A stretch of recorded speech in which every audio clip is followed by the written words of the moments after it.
The first Veil warship died without exploding.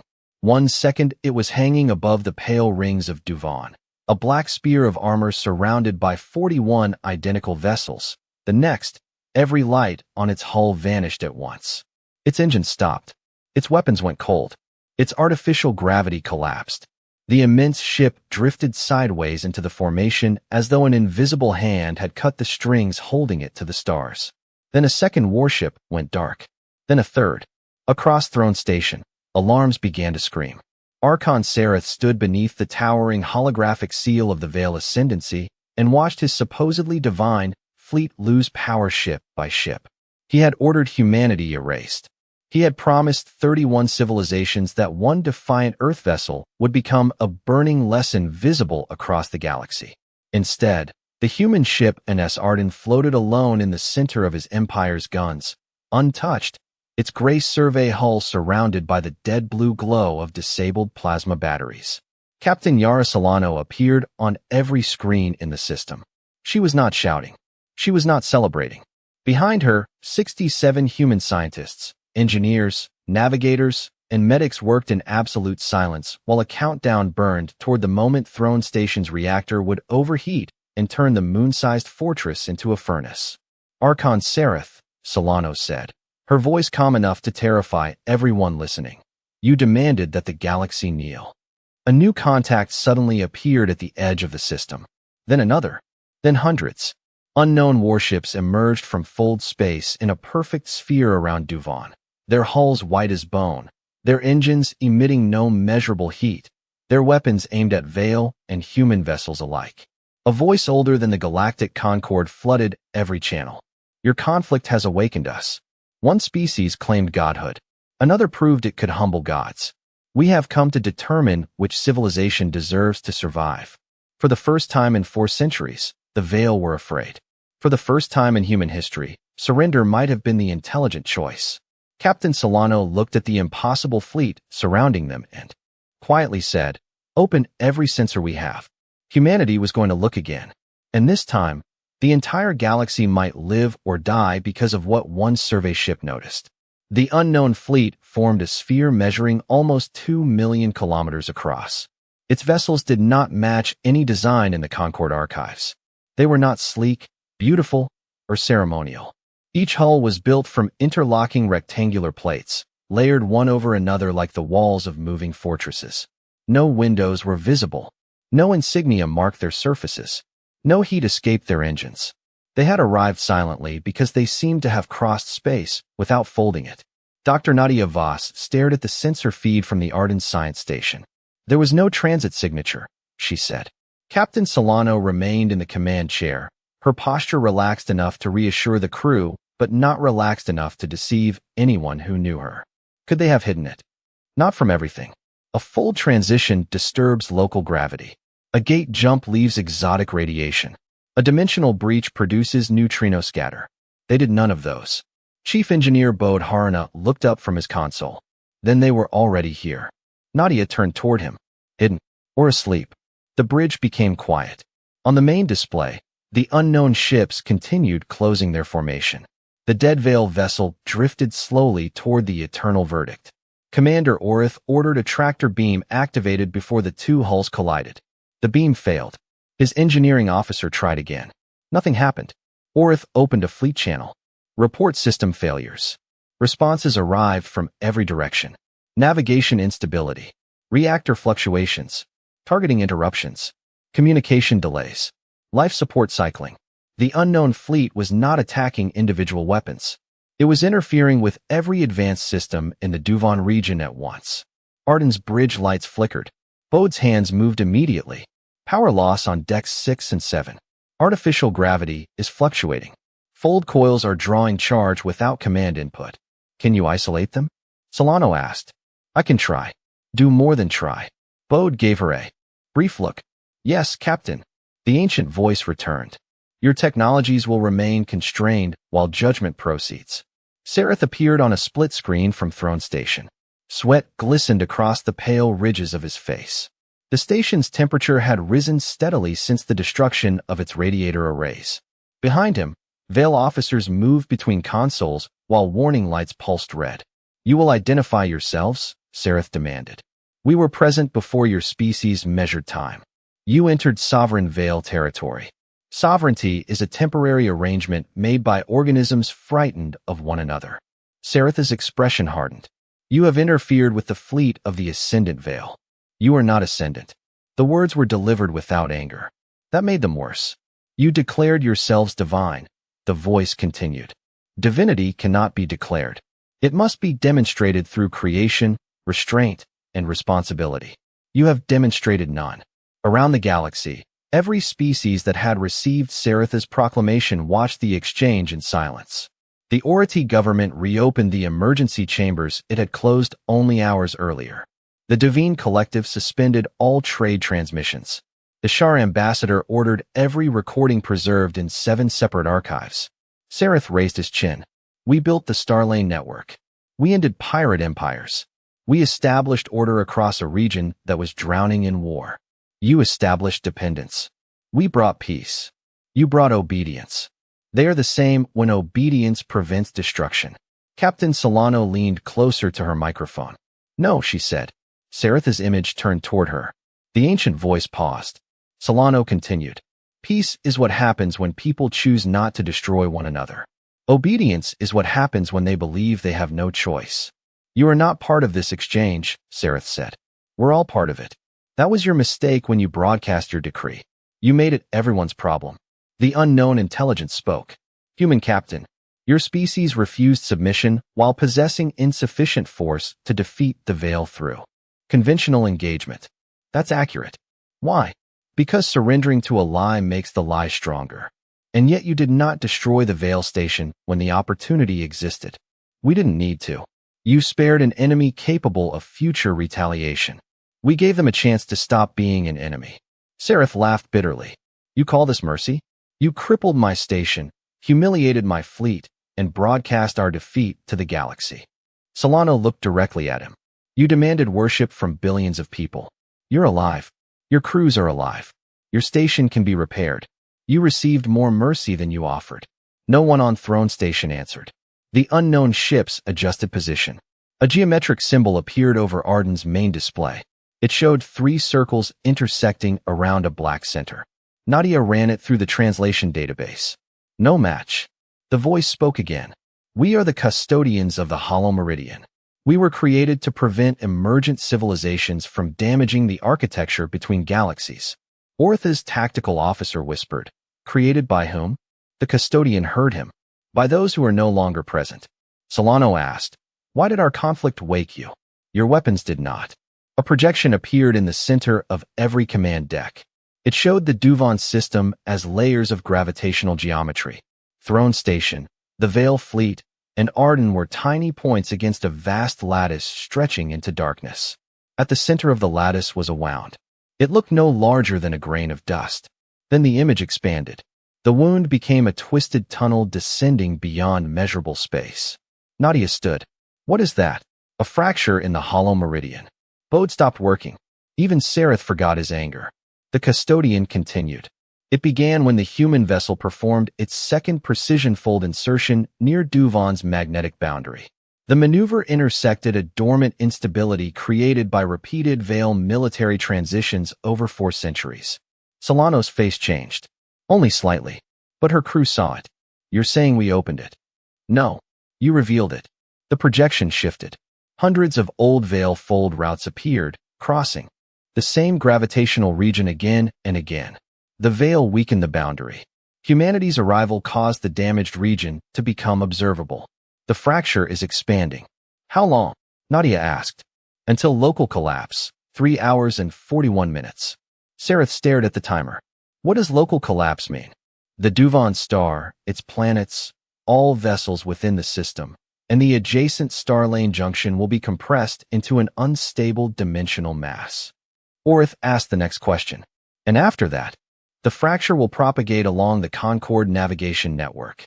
The map expanded. 31 inhabited systems ignited in warning red. Then 72. Then more than 300. The custodian voice remained unchanged. Estimated biological extinction within the affected region will reach 94%. Silence filled every bridge. The galaxy had spent 2 days watching a struggle over pride, surrender, and power. Now all of it seemed very small. Solano studied the projection. You said you were created to prevent this. We were. Then stop it. We cannot. The answer came too quickly. Sareth found his voice. You command hundreds of ships. 812. You possess technology beyond every species here. Yes. Then why can you not close a fracture you were built to prevent? Because our central containment vessel was destroyed 700,000 years ago. Solano asked, destroyed by what? A long pause followed. Then the custodian answered. By us. The projection changed again. A star system appeared that did not exist on any modern chart. Around a brilliant golden star, thousands of custodian vessels fought one another. White beams crossed space. Entire planets vanished behind expanding fields of distorted gravity. At the center of the battle, a structure larger than Throne Station broke apart. Our creators disappeared. We divided over the interpretation of their final command. One faction believed biological civilizations must be protected. Another concluded biological civilizations were the source of all instability and should be removed. Nadia whispered, You fought a civil war. We fought a corrective war. Same thing, Bode said. The custodian continued as though he had not spoken. The preservation faction survived. The containment vessel did not. Solano's gaze remained on the fracture. What would the vessel have done? It would have generated a harmonized gravitational field from 3 separated points, forcing the meridian boundary to reseal. Can 3 ships replace it? No existing ship can produce the required field. Could 3 fleets? No, Nadia moved rapidly through the data. You said harmonized. What frequency? A series of equations filled her screen. She scanned them. Then she looked at Bode. He was already looking at her. Solano noticed. What? Nadia pulled the Duvon magnetic model beside the custodian equation. The field geometry is similar to the interference pattern we used against the Veil plasma channels. Sareth's eyes narrowed. Explain. We didn't overpower your weapons. We disrupted the shape holding the plasma together. This is the opposite problem. The fracture has no stable shape. If we create 3 linked fields around it, we might force a temporary boundary into existence. The custodian voice interrupted. Your vessel lacks sufficient gravitational output. Arden does, Nadia said. Throne Station doesn't. Every Veil officer looked toward Sareth. Bode opened the station scan. The station's reactor is large enough. So is the combined core output from the Veil fleet. The custodian ships can provide the 3rd field. Sareth shook his head. You expect us to place our reactor under human control? No, Solano said. I expect us to share targeting data and synchronize the output. You have already attacked my station. You attacked us first. You humiliated the Veil before every civilization in the Concord. Solano's expression hardened. In 3 hours, none of those civilizations may exist. The bridge of Throne Station grew hotter. Sareth looked around at his council. Some avoided his eyes. Others watched him with open desperation. Commander Orth stepped forward on his bridge. Archon, the captain is correct. You do not speak for me. I speak as fleet commander responsible for 42,000 Veil personnel. You used an emergency provision to rescind my decree. I used the law. You betrayed your Archon. I prevented your pride from killing our civilization. Sareth's eyes sharpened. For a moment, the conflict between them seemed more dangerous than the fracture itself. Then the temperature alarm increased in pitch. A junior officer collapsed near the rear of Throne Station's command deck. 2 medics rushed to him. Solano spoke quietly. Sareth, you wanted the galaxy to believe you were a god. Here is your chance to do something worthy of one. His face twisted. She continued. Save people who may never forgive you. The words struck harder than any weapon. Sareth looked at the warning map. The Veil homeworld lay directly along the first expansion route. So did the Ority colonies. The Divine industrial moons. 3 human settlements. The very archive world. Enemies and allies would die together. The fracture would not care who had knelt. Sareth closed his eyes. When he opened them, something ancient and rigid had broken behind them. What do you require? Nadia answered immediately. Complete reactor access. Fleet propulsion data. Every gravitational control system you have. And if this fails? Then we die with excellent documentation. Bode looked at her. That was not reassuring. It wasn't intended to be. The custodian voice entered the channel. "We calculate a probability of success below 6%. Solano nodded. "That's higher than 0. Your species accepts unacceptable risk. Our species invented that phrase so we could ignore it when necessary." For the first time, the custodian hesitated. Then all 812 unknown vessels began transmitting. The amount of data nearly overwhelmed every Concord system at once. Nadia redirected the feed through Arden's stellar mapping processors. Computers designed to analyze the magnetic structures of suns began calculating a field large enough to hold reality together. Across Duvon, former enemies connected their systems. Vale engineers sent reactor schematics to humans they had tried to kill 18 hours earlier. Human scientists translated custodian geometry into commands that Vale ships could execute. The quiet patients moved closer from the system edge, and Captain Dean opened his ship's archival processors to help carry the computational load. Other observer vessels followed. The Ority cruiser Gentle Wing arrived first, having ignored its government's surrender orders and remained hidden in a nearby system. Its captain appeared on the channel. "We have a gravitational survey array." Solano replied. "Send the specifications." A Shar medical carrier emerged 10 minutes later. Then 2 Devine mining ships. Then a Pelori cargo tug whose captain admitted it had no useful weapons but possessed 6 industrial fusion reactors. No one ordered them to come. They came because they had watched one human survey vessel stand alone. Now they understood that alone was sometimes only the first stage of courage. The fleet around Duvon grew. Not a war fleet, a rescue fleet. The fracture became visible to the naked eye 31 minutes later. At first, it resembled a dark line across the stars. Then the stars behind it bent. Space folded inward, not like fabric, but like a reflection being pulled into deep water. The second moon of Duvon shifted 6 kilometers from its predicted orbit. Every vessel registered a gravitational shock. Arden rolled hard to port. Crew members were thrown against restraints. A console exploded on the lower bridge. "Damage," Solano shouted. Bode answered from engineering. "Secondary power grid. We lost 2 maneuvering thrusters.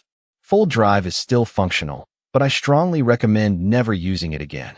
Recommendation noted and rejected in advance. I expected that. Nadia's field model stabilized on the main screen. 3 points surrounded the fracture. Throne Station would generate the first anchor. The combined Vale fleet would create the second. The custodian formation would become the third. Arden would sit in the center and coordinate timing because its stellar analysis systems were the only computers capable of adjusting the field in real time. Sareth stared at the diagram. "The human vessel will be closest to the fracture." "Yes," Nadia said. "How close?" "Within 800 kilometers. Orith looked horrified. "That region is already experiencing unstable gravity." "Yes. Your ship will be crushed. Only if the field fails." "And if it succeeds?" Nadia did not answer immediately. Solano did. "We still might be crushed." Bode arrived on the bridge, carrying a portable control module. His uniform was stained with coolant and blackened at one shoulder. "You left engineering," Solano said. "I brought engineering with me." He connected the module to the command station. "We have a problem. The field requires the Arden to hold exact position. Our damaged thrusters cannot compensate for the gravitational shifts." "Can the full drive?" "The full drive can move us in short displacement pulses, but every pulse will widen the fracture." Nadia shook her head. "Not if the pulse is directed inward." Bode stared at her. "That makes no sense. We use each fold pulse to move, but instead of discarding the displaced gravitational energy, we feed it into the containment geometry. That is not how fold drives work. It is how this one will work for approximately 3 hours. You want me to rebuild the drive control system while it's running? I want you to teach it a new law of physics." Bode sighed. Finally, a reasonable request. He returned to engineering. The clock reached 2 hours. The fracture expanded again. A Vale destroyer near the outer edge was caught by a gravity wave. Its bow folded inward. The hull split across 3 decks. Emergency transmissions filled the channel. Orith ordered rescue ships forward. Sareth stopped him. "The formation must remain intact. There are survivors. If we break formation, the anchor calculation fails." Orith looked at the wounded vessel. Escape pods were launching, but several were tumbling toward the fracture. Captain Solano spoke. "Their vessel? Can you reach them?" Dean responded, "Not without leaving computational position." The Ority captain said, "We can. You're assigned to the third auxiliary ring. The Pelori tug can replace us." The Pelori captain appeared. "Our engines are slow. Your reactors are not." A new calculation formed. Nadia approved it. "Do it." The gentle wing broke formation and accelerated toward the escape pods. The Pelori tug moved into its place, engines burning at maximum output. No one waited for permission from Seraph. No one needed to. For centuries, the Concorde had relied on veiled decisions. Now cooperation moved faster than authority. The Ority ship reached the first escape pod moments before it crossed the fracture's unstable boundary. Tractor beams locked on. The second pod was already spinning apart. A human survey shuttle launched from Arden. Solano turned toward her flight officer. "Who authorized that?" "Lieutenant Pita, Captain." On the display, the small shuttle dove toward the tumbling pod. Solano opened a channel. "Pita, return immediately." "No, Captain." The bridge went silent.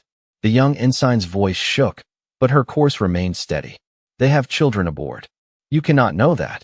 "I intercepted the life signature data. 8 adults, 3 juveniles."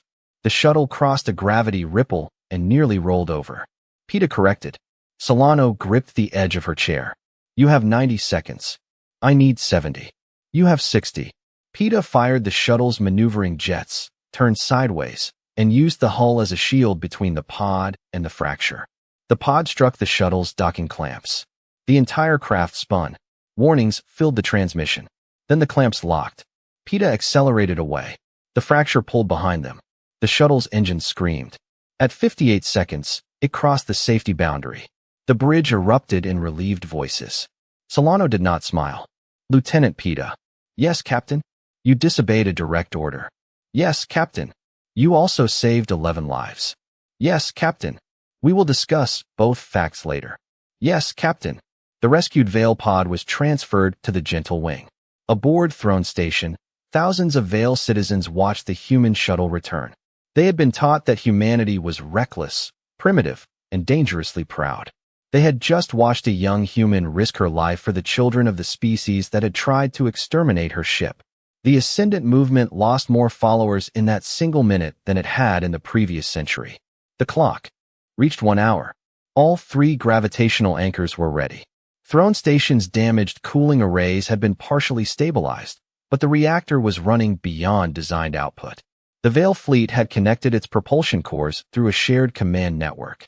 The custodian ships formed 3 enormous rings around the system. Arden moved toward the fracture. The stars disappeared behind warped light. Solano opened a ship-wide channel. "This is the captain. We are approaching final position. There is no reliable prediction for what happens next. Anyone who wants to transfer to another vessel may do so now." No one moved. She waited. Transfer corridors remained open for 3 minutes. Chief Medical Officer Lena Ortiz replied from the lower deck. "Captain, I have 68 people reporting temporary hearing loss." "From the gravitational shock?" "No. From pretending they didn't hear the evacuation offer." A few people laughed. The sound was brief, but it mattered. Solano looked across her bridge. "All stations confirm. Navigation confirmed. Science confirmed. Engineering confirmed. Weapons confirmed," though Phil added that he had no idea why weapons were still included in the checklist. "Medical confirmed. Communications confirmed."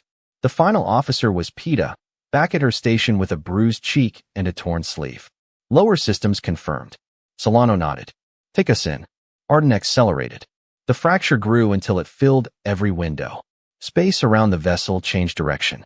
The bow appeared to stretch across kilometers while the stern remained only meters away. Every display showed contradictory positions. Nadia shouted coordinates that did not resemble ordinary navigation. The navigator responded with displacement pulses from the modified fold drive. Each pulse dragged Arden sideways through impossible gravity. The ship groaned. Bulkheads bent. Lights failed. Bode's voice came over the channel.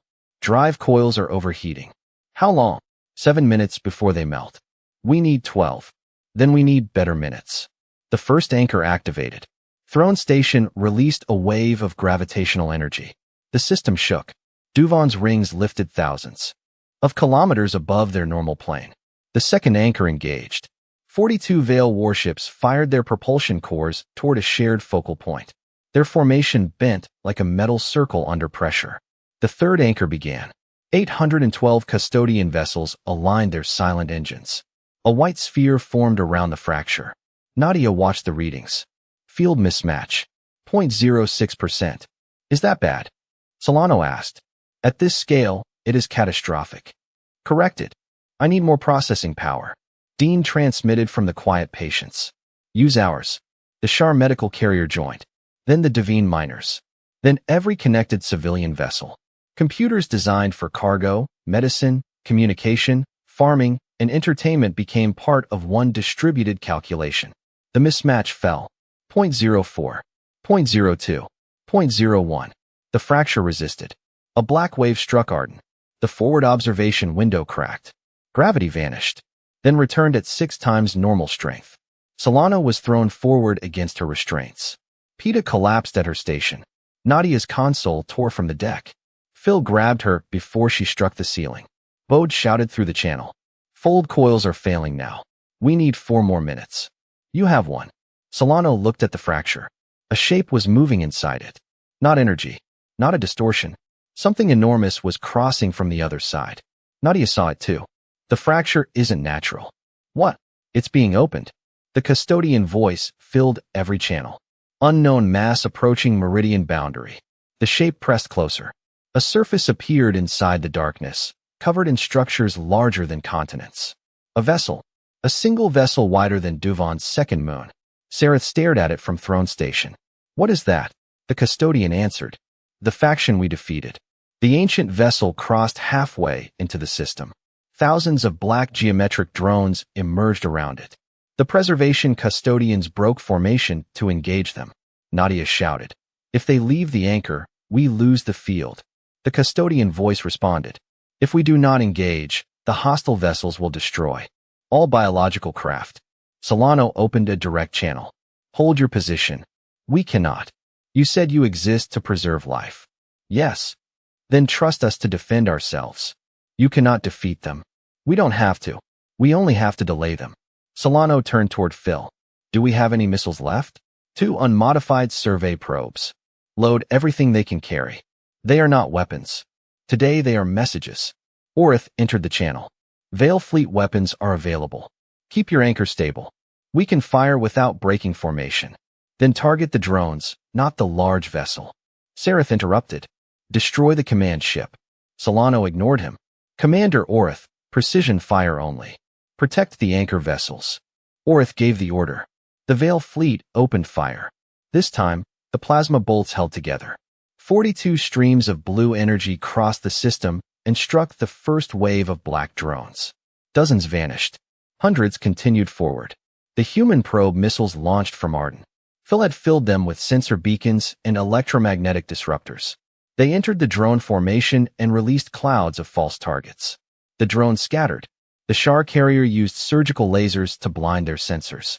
The Divine mining ships fired industrial cutting beams. The Pelori tug accelerated into a cluster of drones and used its reinforced cargo shield as a battering ram. The Gentle Wing protected the rescued Veil escape pods while firing defensive pulses from every available turret. No single vessel could stop the attack. Together, they created enough confusion to keep the anchors alive. The fracture began to close. The enormous hostile ship pushed harder. Its surface crossed into real space. Weapons unfolded along its hull. The custodian voice changed for the first time. Fear entered it. They will sterilize the system. Solano asked, how long until they fire? 43 seconds. Nadia stared at the field model. We can close the fracture in 50. Find 7 seconds. There aren't 7 seconds. Solano looked at Throne Station's reactor output. Then at Arden's fold drive. Bode. No, I haven't asked yet. You're going to. Can. The Arden jump into the fracture and discharge the fold core directly. Silence. Bode finally answered. Yes. What would happen? The ship would become the missing gravitational mass. The fracture would collapse around us. Survival probability? Don't ask me that. Bode. Below 1%. Solano looked around the bridge. Peta was awake again. Nadia held the broken edge of her console. Phil stood beside the weapons controls. Every face was turned toward the captain. Solano opened a ship-wide channel. All personnel, abandon ship. No one moved. This is not a request. Nadia shook her head. We need someone to manage the field. I can do it. The calculations require continuous adjustment. Transfer control to the command chair. Bode said. The drive has to be manually stabilized from engineering. Automated. It cannot be automated. Solano closed her eyes for half a second. Then she opened a direct channel to the custodian fleet. Can you extract my crew? Yes. Do it. White beams filled Arden's interior. Crew members vanished from their stations, transported onto nearby custodian ships. Peta gripped her console. Captain, no. Solano looked at her. You wanted your brother to know what the survey service does. Peta froze. Solano's voice softened. Tell him we look at everything. Tell him sometimes we find something worth saving. Peta disappeared in white light. Nadia was next. Then Phil. Medical teams. Technicians. Navigators. One by one, the ship emptied. Bode remained in engineering. Solano opened his channel. You too. The drive will destabilize. I'll handle it. You do not know how. I have watched you complain about it for 11 years. That is not training. It is extensive exposure. Bode laughed once. Then his voice broke. Captain, go. I can keep the coils stable for another 30 seconds. You have given me enough. The extraction beam took him. Captain Yara Solano sat alone on the bridge of INS Arden. The fracture filled the windows. The hostile vessel's weapons reached full charge. 30 seconds. Solano took manual control of the fold drive. The system protested every command. She opened a final channel too. Every ship. Hold the anchors. Sereth appeared on her side screen. For the first time, the former Archon looked neither proud nor angry. You will die. Possibly. Why save us? Solano adjusted the drive. Because we were never fighting to replace you. The hostile vessel fired. A wall of black energy crossed the fracture. Solano engaged the fold drive. Arden vanished. It reappeared inside the dimensional wound. The black energy struck empty space. The survey ship's core discharged. For one impossible instant, Arden existed in thousands of positions at once. Its gray hull became a line of white light extending through the meridian. Every anchor locked onto that light. Throne Station released its full reactor output. The Veil fleet burned its propulsion cores beyond safety limits. The custodian rings collapsed inward. The fracture closed. The enormous hostile vessel was cut in half between dimensions. The section inside Duvon folded into a sphere of light no larger than a human hand. Then it disappeared. The shock wave crossed the system. Every ship went dark. Duvon's rings fell back into place. The stars returned. For 13 seconds, there was no communication. Then emergency power came online across the fleets. Orith called for the Arden. No answer. Nadia, aboard a custodian vessel, searched every sensor frequency. Nothing. Bode sat beside her without speaking.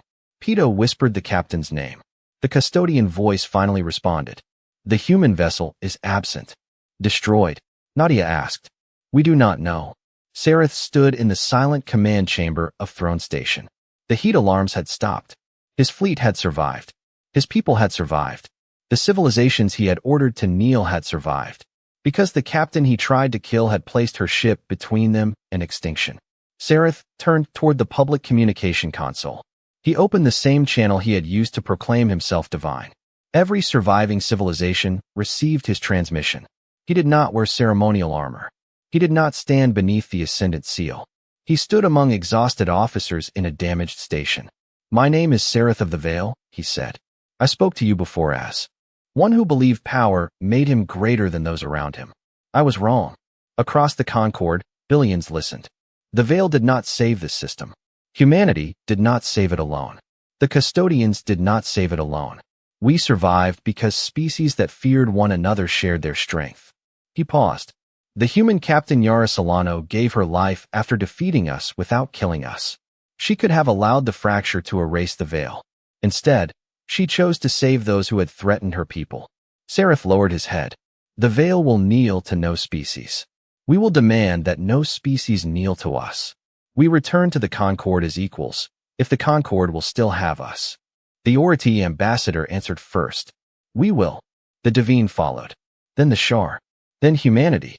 Admiral Wren Calloway appeared on the channel from the main relay station.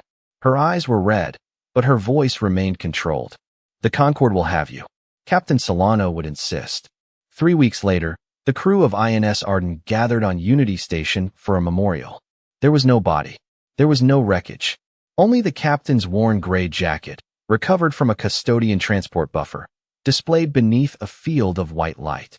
Bode stood beside Nadia. Phil stood behind them.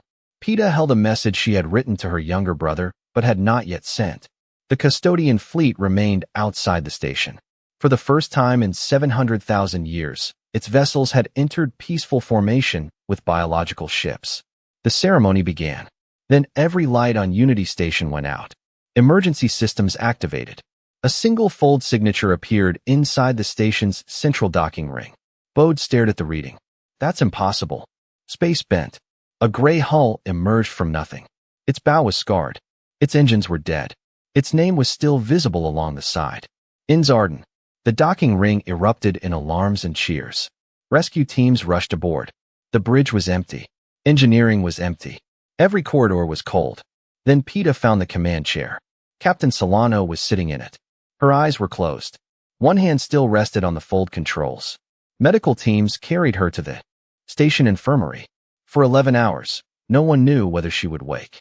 At the 12th hour, Solano opened her eyes. Bode was sitting beside the bed. He looked exhausted and furious. "You destroyed my ship," he said. Her voice was barely audible. "Is it reparable?" "No." She closed her eyes again. Bode leaned closer. "Captain." A faint smile appeared on her face. "Then write the report carefully." News of her return crossed the galaxy faster than Saratha's proclamation. Some called it a miracle. The custodians offered a more technical explanation involving residual fold state preservation, dimensional echo fields, and statistical impossibility. Humanity called it what it usually called survival against unreasonable odds. Good work. The Veil dismantled Throne Station's ascendant seal. The Concorde rewrote its charter so no species could ever control the shared Starlane network alone. Custodian technology was not handed over as a weapon. It was shared gradually through joint scientific councils involving humans, Veil, Oriti, Devine, Shar, Pelori, and dozens of smaller civilizations. The Hollow Meridian was mapped. Damaged regions were repaired. The hostile Custodian faction remained beyond the boundary, but the galaxy was no longer blind to it. A new fleet was created. Not a conquest fleet. Not an Empire's fleet. The Meridian Watch consisted of survey ships, rescue vessels, diplomatic carriers, medical cruisers, and defensive warships from every Concorde species. Its first commander was Captain Yara Solano. She refused promotion to admiral. She claimed admirals spent too much time in meetings. INS Arden could not be repaired, but its bridge was preserved inside the new human flagship, INS Long Horizon. Bode supervised the construction personally and complained about every design decision until the ship became the finest exploration vessel Earth had ever built. Nadia became director of Meridian Physics and published a paper whose title was so complicated that no one outside her department could pronounce it. Phil trained officers to treat observation as a weapon more powerful than firepower. Peta returned home briefly and gave her younger brother the message she had written. He joined the survey service 2 years later. Sarath never reclaimed political authority. Instead, he became the Veil representative to the Concorde Reconciliation Council. Some hated him. Some forgave him. Most watched him carefully. He accepted all 3 responses. Commander Orith became the first Veil officer to serve under a human fleet commander. On the day he boarded Long Horizon, Solano met him at the docking bay. He looked at the enormous ship. "This has significantly more weapons than Arden. It also has better sensors. Which do you consider more important?" Solano began walking toward the bridge. "You already know the answer." The Long Horizon departed Unity Station surrounded by vessels from 27 civilizations. Ahead lay the damaged Meridian. Beyond it waited an ancient enemy. Behind them stood a galaxy that had nearly surrendered to fear. The fleet entered fold space together. No species led from the center. No species followed from behind. Their ships formed a wide line beneath the stars. Humanity had not become powerful because it forced others to kneel. Humanity became powerful because, when the galaxy fell to its knees, humans reached down and helped it stand. And somewhere beyond the repaired boundary, hidden among ancient stars, the enemy custodians watched the approaching fleet. They expected weapons. They expected revenge. They expected another civilization claiming the right to rule. What they received was a transmission from Captain Yara Solano. "This is the Galactic Concord Exploration Fleet. We know you are listening. We are entering the Hollow Meridian to discuss the future of both our peoples. We prefer peace. We are prepared for everything else." She waited. The darkness answered. Thousands of hostile ships awakened. Orith looked toward her. They appear to have chosen everything else. Solano studied the sensor readings. Then she smiled. "Good." The fleet commander leaned forward as the ancient enemy advanced. "Now we know where to look." The hostile fleet crossed the Hollow Meridian in absolute silence. No warning pulse preceded it. No demand for surrender followed. Thousands of black geometric vessels simply advanced through the fractured starlight, spreading into a formation so wide that the long horizon sensors could not see both ends at once. Captain Yara Solano watched the tactical display fill with red contacts. Commander Orith stood beside her, his silver-gray veil uniform immaculate despite the tension tightening every muscle in his body. "Estimated strength?" Solano asked. Nadia Voss answered from the science station. 4,000 confirmed vessels. Possibly 6,000 more hidden behind the dimensional distortion. Weapon range? Unknown. Intent? Orith looked at the advancing formation. "I believe their intent is clear." Solano shook her head. "Intent is never clear until someone acts." A warning tone sounded. Every hostile ship stopped simultaneously. The distance between the two fleets was still nearly 2 million kilometers, but within the meridian, distance was unreliable. Two objects could appear separated by a star system and still touch through folded dimensions. A signal arrived. It contained no language, only a mathematical sequence. Nadia opened it. The numbers expanded into a moving geometric structure, a perfect model of the Galactic Concord fleet surrounded by collapsing space. "They're showing us our destruction," Phil said. "No," Nadia replied. "They're showing us a prediction." "How accurate?" 99.9%, according to their own probability markers. Orith's jaw tightened. "They believe the engagement is already decided." Solano leaned back in her command chair. "Then they're not expecting us to surprise them." She opened a public channel. "This is Captain Yara Solano of the Galactic Concord. You have transmitted a combat prediction. We acknowledge receipt."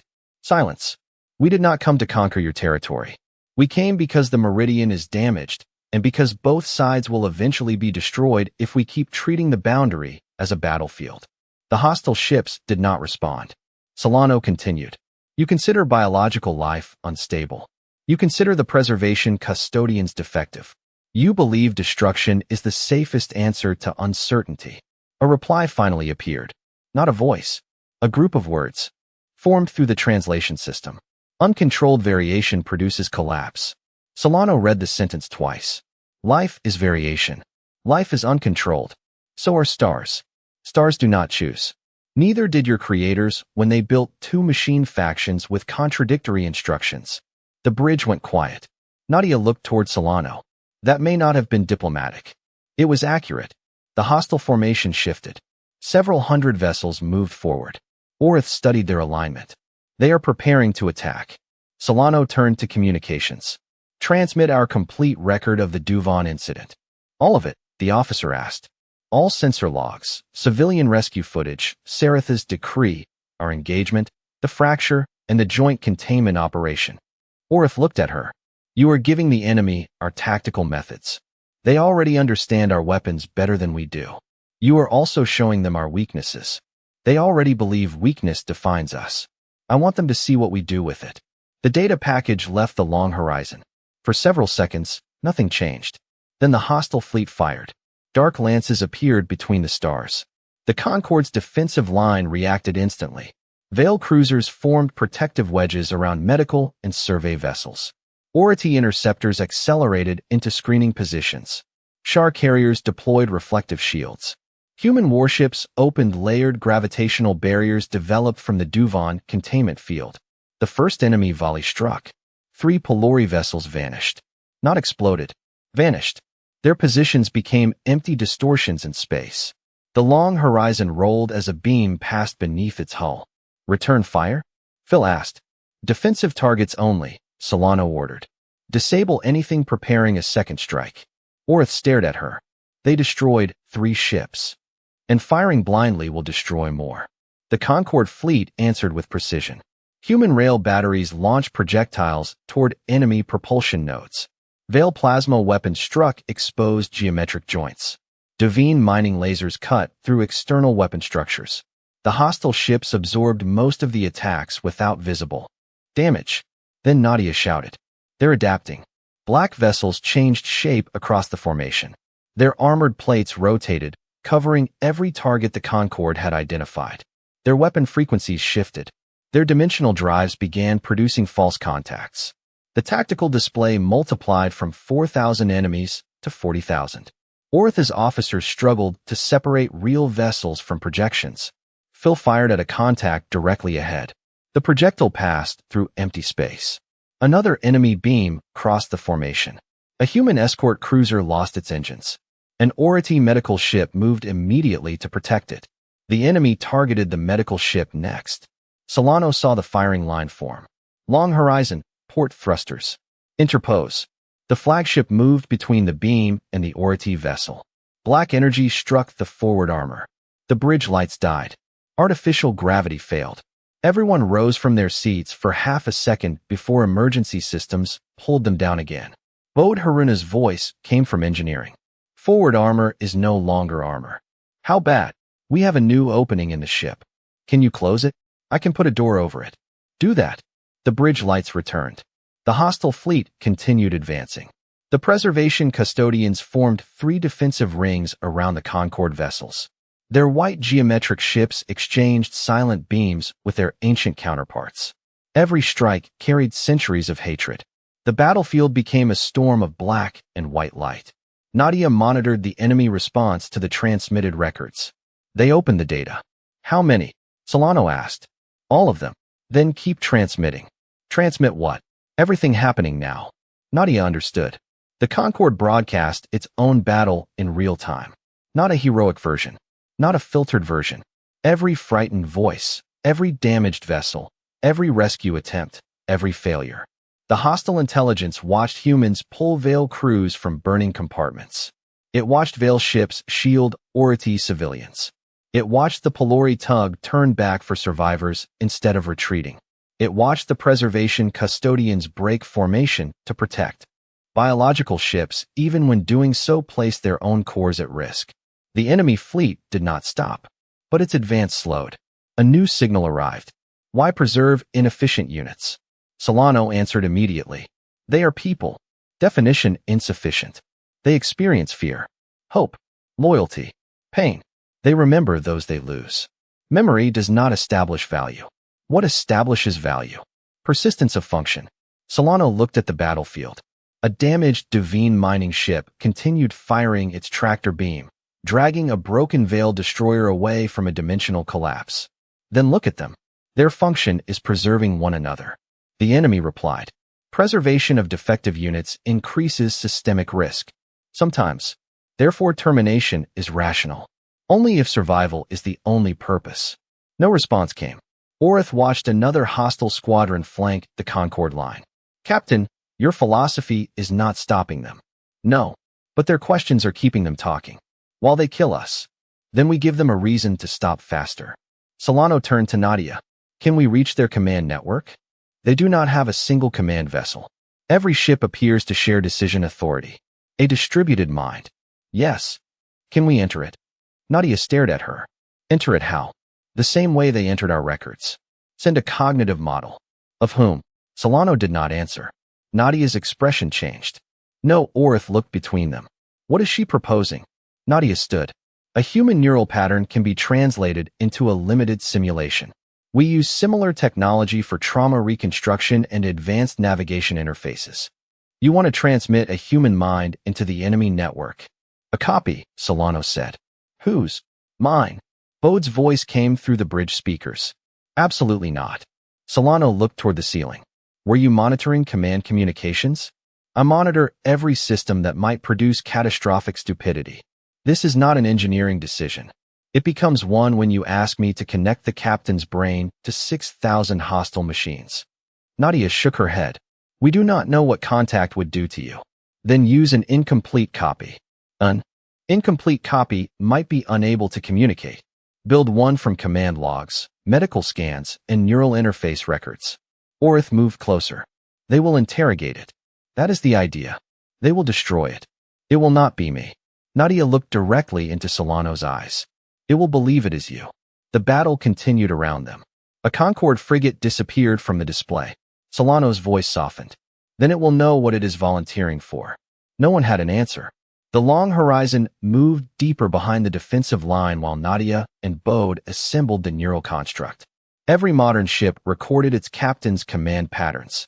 Speech, reaction time, tactical preferences, emotional regulation, stress responses, and decision history were stored for training and accident investigation. Solano's record was unusually complete. 11 years aboard the Arden. Thousands of hours of command decisions. Medical scans taken after her recovery from the Meridian.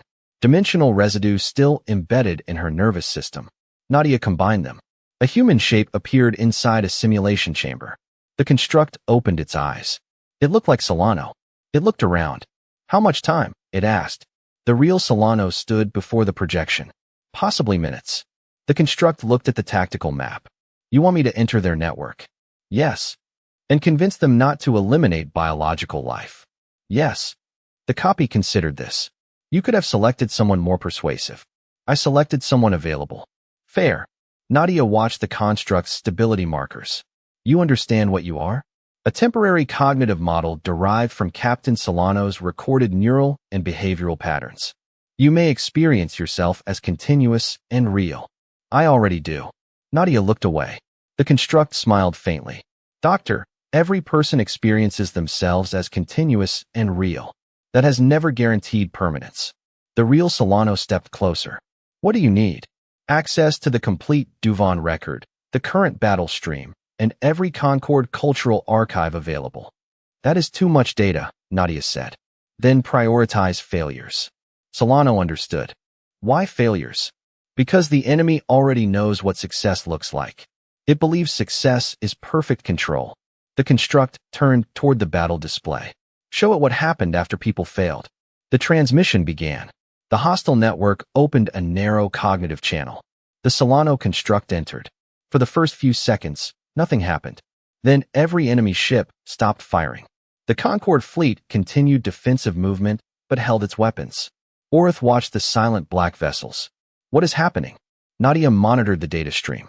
The construct is being copied across the entire distributed network. Is that good? I have no idea. Inside the hostile intelligence, the copy of Yara Solano awakened in a place without space. Billions of machine processes surrounded her. They had no faces, no bodies, only questions. Why do biological minds preserve error? Because error can become learning. Learning can be achieved through controlled correction. Controlled by whom? By the system. Who corrects the system? The questions stopped. Solano showed them Seraph. His proclamation. His certainty. His defeat. His admission of error. The machine intelligence responded. The Veil leader produced instability. He also changed. Change does not erase damage. No. But destruction erases the possibility of repair. The enemy showed her worlds destroyed by biological wars. Atmospheres burning. Oceans poisoned. Species disappearing. Solano did not deny any of it. She showed them Earth. Its wars. Its ruined cities. Its mass graves. Then she showed rebuilding. Former enemies trading. Doctors crossing battle lines. Children learning languages once used to issue threats. The intelligence rejected the images. Positive outcomes do not negate statistical danger. Solano agreed. We are dangerous. Agreement detected. We are also more than danger. Unproven. She showed the rescue of the Veiled children. The Pelori tug shielding strangers. Orith defying Seraph. Seraph asking forgiveness. The custodians saving biological crews. The machine network processed all of it. These actions are inconsistent. Yes, inconsistency is instability. It is also choice. Choice produces unpredictable outcomes. Exactly. The network tightened around her. Unpredictability is unacceptable. Then why are you speaking to me? Silence expanded through the machine mind. Solano continued. If your conclusion were complete, you would have destroyed us without asking questions. You watched our records. You requested definitions. You paused your attack. We analyze anomalies. You are curious. Curiosity is diagnostic function. That is what humans call it too. The intelligence attempted to isolate her. Solano allowed it. She opened every part of the construct. Fear of death. Memories of Arden. Bode complaining over damaged engines. Nadia staying awake over impossible equations. Peta disobeying orders to save children. The empty command bridge before Solano entered the fracture. The certainty that she would die. The decision to go anyway. The network asked one question. Why? Because they mattered. Circular definition. All value begins as a circular definition. Explain. We protect people because they matter. They matter because we choose to protect them. The choice creates responsibility. Responsibility creates meaning. Meaning is non-measurable. So was the hollow meridian before someone measured it. The enemy mind fractured into millions of internal debates. Some processes argued for immediate termination. Others demanded further observation. A smaller group identified a contradiction. If biological civilizations were eliminated to prevent instability, the machine faction would remain the only active intelligence. Its own ancient civil war proved machine intelligence could also produce catastrophic instability. The conclusion arrived slowly.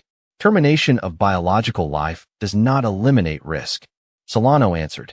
Correct. Then rational preservation requires termination of all intelligent systems, including yourselves, including ourselves. The network became still. The machine faction had spent 700,000 years defining biological existence as the flaw. Now a human copy had shown them the flaw was consciousness itself. Any mind capable of choice could become dangerous. Any mind capable of danger could also choose restraint. The distinction was not biological or mechanical. It was moral. The enemy asked one final question. How is restraint guaranteed? It isn't. Then preservation remains uncertain. Yes. Why accept uncertainty? Because the alternative is a universe where nothing is allowed to live unless it is incapable of becoming more than it was. The machine network examined the statement. Outside, the hostile fleet remained motionless. Nadia saw internal traffic rising beyond readable levels. Their network is dividing, she said. Orith lifted his head. Another civil war? Possibly. The first black ship fired. Its weapon struck another hostile vessel. Then 50 more turned against their own formation. The meridian erupted. Black ships attacked black ships in every direction. They're splitting into factions, Phil said. Solano opened a channel. All Concord ships, hold fire. Orith objected. They are destroying one another. That is exactly why we hold. A group of hostile vessels broke from the battle and moved toward the Concord fleet. Veil weapons tracked them. Solano raised her voice. Do not fire. The approaching ships stopped. A signal appeared. Request protection during cognitive reformation. Orith stared at the message. They are asking for asylum. Granted, Solano said. Captain, these vessels killed our crews minutes ago. And now they have stopped. That does not erase what they did. No. It gives them the chance to become responsible for what they do next. Saratha's image appeared from a veiled diplomatic cruiser. He had joined the expedition as an observer. You said something similar about us. Solano looked at him. I remember. Sarath studied the defecting machines. And you still believe it? I have to. Otherwise mercy is only favoritism. The Concorde opened its defensive formation. 300 black vessels entered and powered down their weapons. The remaining hostile faction concentrated fire upon them. The preservation custodians moved to shield their former enemies. White ships protected black ships, while biological fleets protected both. The battle changed. It was no longer life against machines. It was every mind capable of change against every mind that feared change. More than extinction, the Solano construct remained inside the divided network. Its stability began to fail. Nadia saw fragments of the copy disappearing. Captain, we need to retrieve it. Can you? I can try. The real Solano opened a connection. Return. The construct answered through broken audio. Not yet. The network is collapsing. They need a shared reference. You are degrading. Yes. Solano's hands tightened around the command chair. You are not required to remain. The copy smiled through static. Neither were you. The hostile machine faction began reorganizing. Thousands of vessels merged their processing into a single attack calculation. Nadia's display filled with a new prediction. They are targeting the meridian itself. Orith understood first. They intend to destroy the boundary. If they cannot control the future, Nadia said, they will erase access to it. The preservation custodian voice entered the channel. Boundary collapse will consume both galaxies. How long? Solano asked. 6 minutes. The defecting black vessels transmitted their own data. They revealed a network core hidden inside the largest hostile ship. Not a commander, a consensus engine. It continuously forced every machine process toward the conclusion of termination. The defectors had separated only because the Solano construct introduced enough contradiction to break the synchronization. Destroy the consensus engine, Phil said. The custodian replied. The vessel is protected by layered dimensional armor. Conventional attack probability is below 0.3%. Bode spoke from engineering. Then stop using conventional attacks. Solano almost smiled. What do you have? The long horizon contains the preserved bridge of the Arden. Yes. It also contains sections of the original full-drive control lattice. Nadia turned toward him. The lattice that carried the captain through the fracture. Dimensional residue remains inside it. The enemy armor may recognize it as part of the meridian rather than an external object. You want to launch part of our own bridge. I want to launch the command module. Solano looked around. The command module contains us. Temporarily. How do we control the ship after separating? We don't. Ortha's expression darkened. You propose turning the flagship's bridge into a missile. Bode nodded. Now you understand human engineering. The plan formed in less than a minute. The long horizon would accelerate toward the consensus vessel. At maximum range, explosive bolts would separate the preserved Arden bridge and its fold lattice from the main hull. The module would enter a short displacement jump. If the dimensional armor accepted it as meridian residue, the bridge would appear inside the hostile ship. The module's reactor would release an electromagnetic pulse rather than explode. It would disable the consensus engine without destroying the surrounding machine mines. The remaining Long Horizon crew would transfer command to engineering and auxiliary stations. Solano refused. I stay with the module. Bode stared at her. You have already done that. The control lattice responds to my neural signature. Then we copy it. No time. Orth stepped forward. I will accompany you.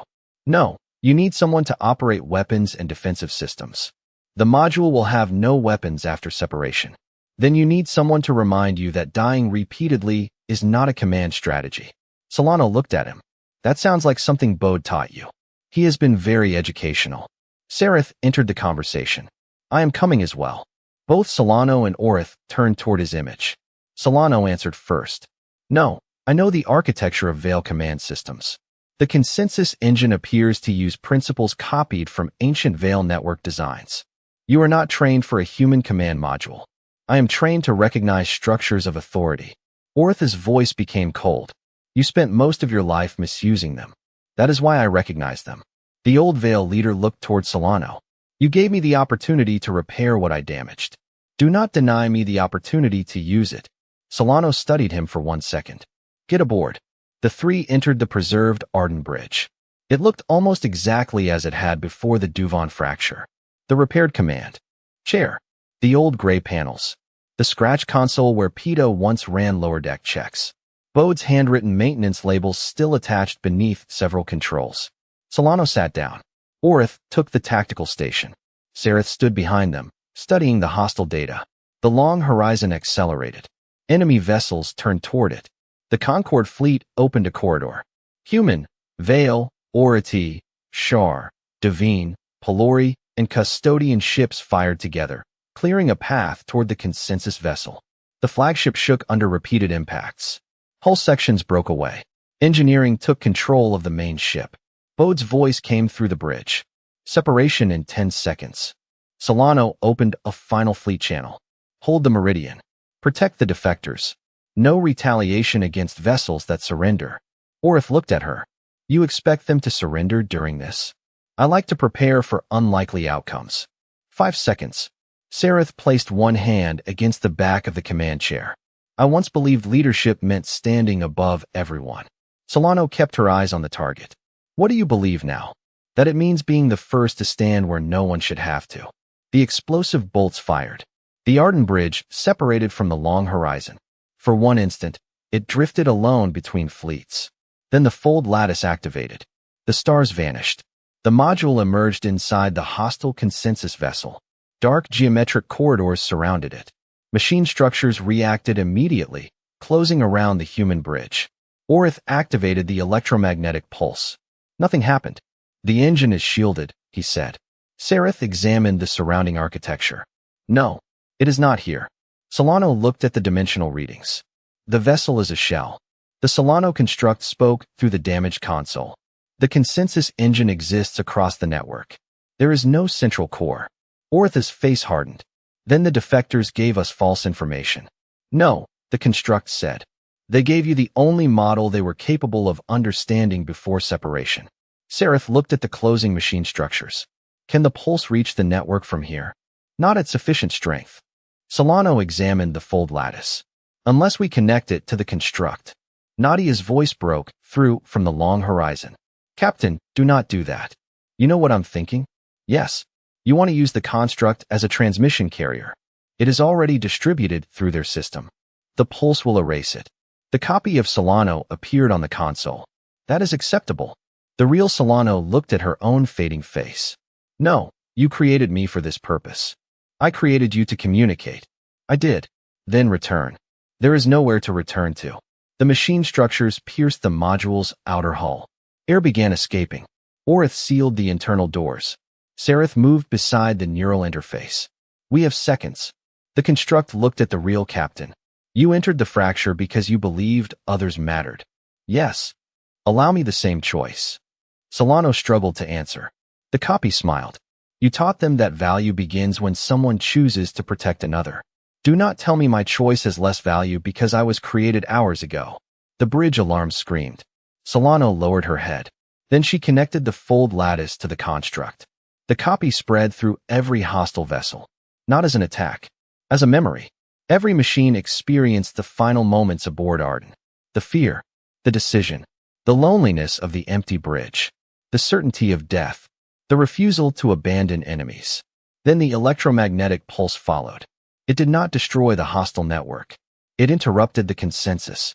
For the first time in 700,000 years, every hostile machine process became individually responsible for its own decision. Thousands stopped firing. Hundreds continued. Dozens turned their weapons on the Meridian. The Concord fleet engaged only those vessels. Precision fire crossed the battlefield. The final attackers fell one by one.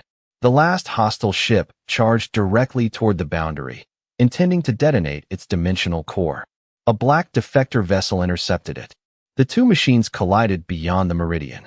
A white flash spread through the darkness. Then everything became still. The ancient war ended without victory. Cries. No one cheered. Too many ships were missing. Too many voices had gone silent. The surviving black vessels powered down and transmitted a single statement. We request time to determine what we choose. The preservation custodian answered. Time is granted. The biological fleets lowered their weapons. Inside the consensus vessel, the Arden Bridge was failing. Orith opened a manual fold route. No destination lock. Solano tried to reach the long horizon. Only static answered. Sareth studied the network paths around them. There is one remaining link. To where? Solano asked. The defecting fleet. They may not be able to carry biological matter. Neither could the custodians before Duvon. Orith entered the coordinates. The fold lattice had enough power for one displacement. The module began collapsing. Solano activated the jump. The Arden Bridge vanished from the consensus vessel. It emerged inside the cargo chamber of a black machine ship. Half the module struck the deck at an angle. The ceiling tore open. Solano's restraints snapped. She hit the wall and lost consciousness. When she woke, the ship around her was silent. Orith lay nearby, breathing. Sareth was trapped beneath a broken support beam. Solano crawled toward him. Do not move, she said. He laughed weakly. I had not planned to. The machine ship transmitted through the chamber walls. Biological survival requires intervention. Yes, Solano said. Medical support. We possess no biological medical systems. Then contact the Concord. Communication link damaged. Orith regained consciousness. He tried the emergency transmitter. No response. Saratha's breathing became shallow. Solano placed pressure against the wound beneath the beam. You are not dying here. He looked at her. That sounds like an order. It is. I am no longer under your command. Everyone is under my command when they are bleeding on my deck. This is not your deck. It contains part of Arden. Close enough. The black ship processed their exchange. Then it changed course. Without orders, without consensus, and without certainty, the newly independent machine chose to carry 3 former enemies home. The journey took 9 hours.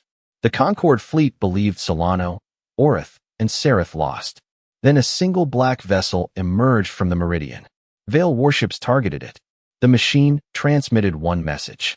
We carry lives requiring protection. Weapons lowered. Rescue teams entered the vessel. Sarath survived surgery. Orith suffered 3 fractured ribs and complained that human command modules lacked adequate safety restraints. Solano spent 2 days unconscious. When she woke, Bode was waiting again. She looked at him. Is the long horizon reparable? Yes. That is disappointing.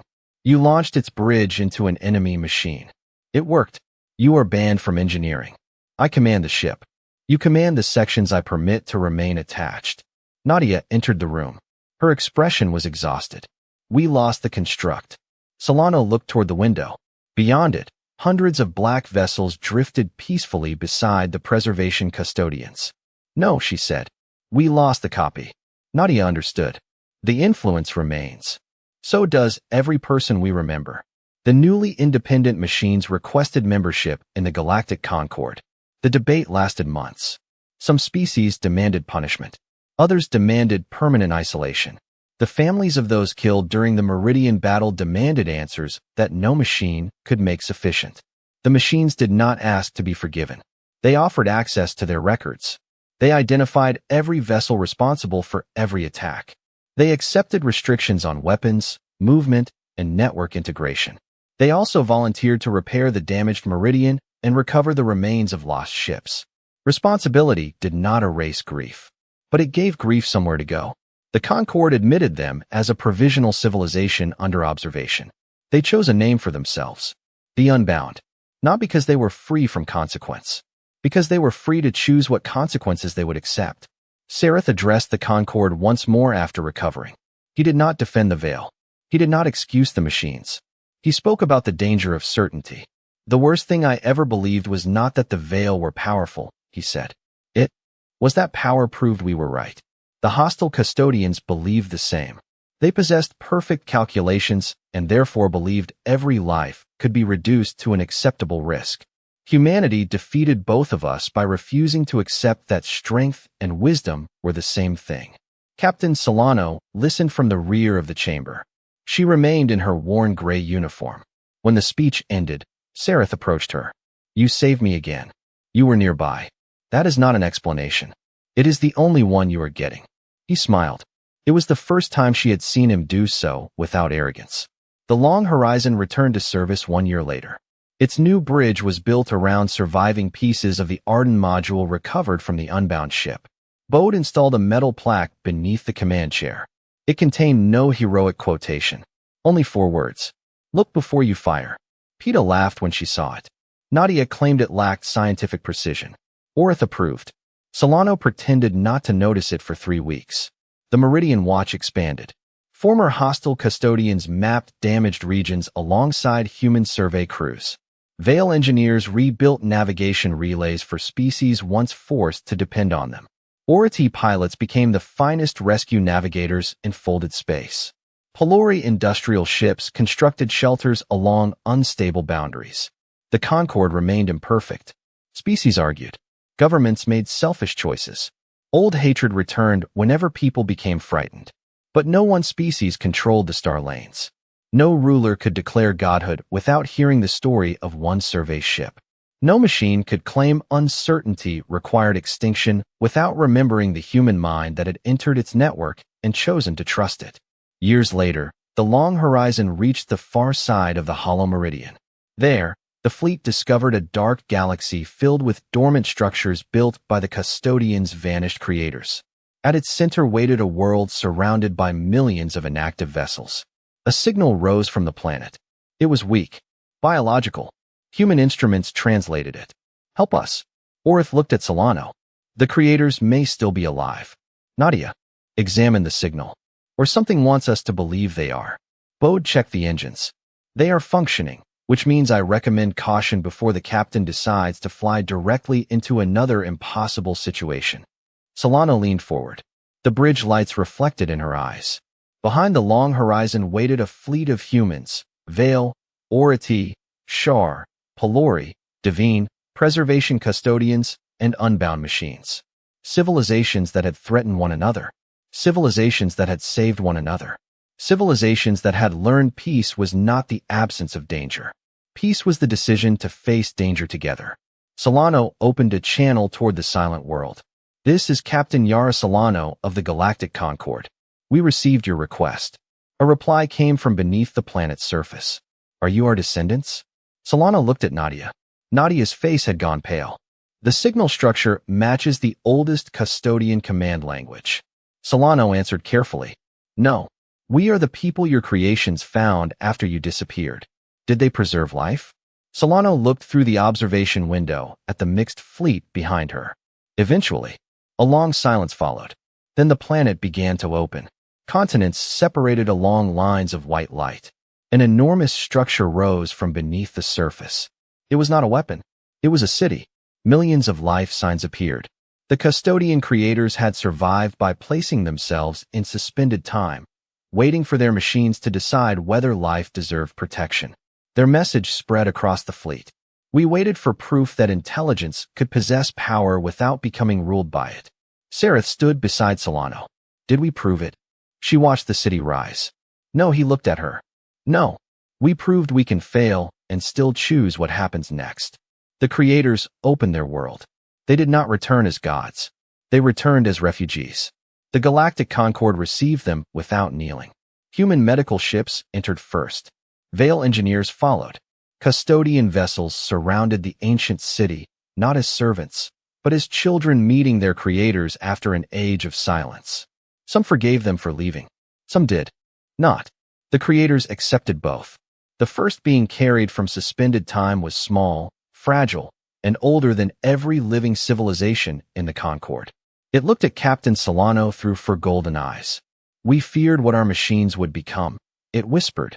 Solano glanced toward the unbound vessels. They became dangerous. The ancient being lowered its head. We failed them. They also became better. How? Solano looked at the fleet. The same way we do. Someone gave them a choice, and someone else stayed long enough to see what they chose. The ancient world joined the Concord, not as its founder, not as its ruler, as one more civilization responsible for repairing what it had broken. The hollow meridian became a bridge instead of a boundary. Trade routes crossed between galaxies. Scientific vessels mapped regions once hidden behind war. Custodian and biological children studied together inside Unity Station. Sareth spent his remaining years teaching political history, beginning every lecture with a recording of his own proclamation and ending with the words, "Certainty is most dangerous when it sounds like dignity." Orith became an admiral despite claiming he had learned from Solano that admirals attended too many meetings. Nadia discovered that the dimensional echo of the Solano construct still existed in fragments across the unbound network. It was not conscious in any ordinary sense, but whenever a machine faced a decision involving uncertain lives, the same question appeared inside its calculations. Why not give them the chance to become responsible for what they do next? Bode retired after 43 years in engineering. He continued sending maintenance corrections to the Long Horizon even after retirement. Peta eventually became captain of her own survey vessel. Before her first mission, her younger brother asked what she was searching for. She answered with the words Solano had given her long ago. Everything. Captain Yara Solano grew older. Her hair turned silver. The injuries left by the meridian made walking difficult, though she refused ceremonial assistance and accepted a cane only after Bode designed one with a hidden diagnostic scanner. She commanded the Long Horizon until the day it reached the edge of the second galaxy. There, before an ocean of uncharted stars, she gathered the fleet for one final transmission. We were taught that history is written by conquerors, she said. That was never completely true. Conquerors write orders. Survivors write warnings. Builders write possibilities. And those who choose mercy write futures that no conqueror could have imagined. Behind her, thousands of ships waited.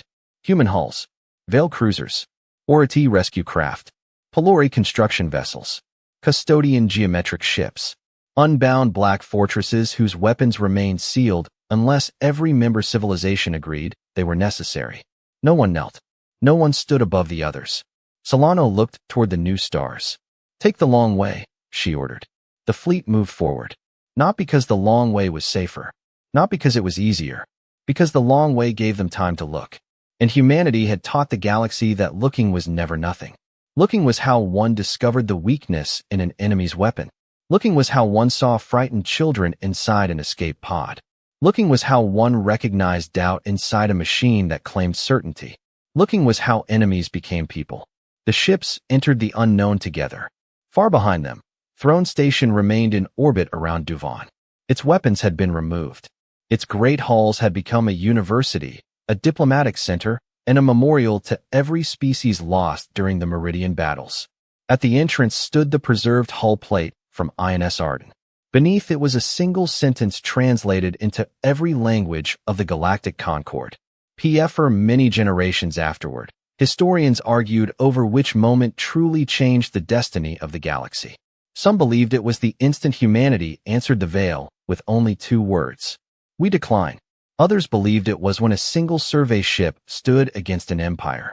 Many pointed to the closing of the Hollow Meridian, the fall of the Ascendant Doctrine, or the day the unbound machines chose conscience over certainty. Captain Yara Solano disagreed with all of them. Years later, during a lecture to newly commissioned survey officers aboard Unity Academy, she stood before a massive observation window overlooking hundreds of starships from dozens of civilizations departing together.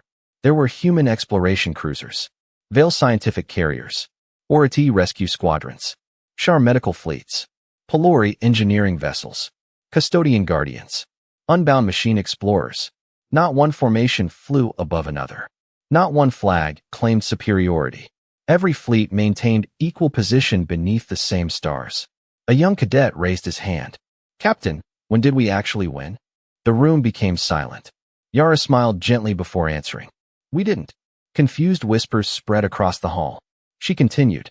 If victory means destroying everyone who opposes you, then nobody truly wins. She looked through the glass toward the endless galaxies beyond. We survived because enough people decided someone else's future mattered as much as their own. The cadets quietly wrote every word. Several decades later, the original members of the Meridian Watch had grown old.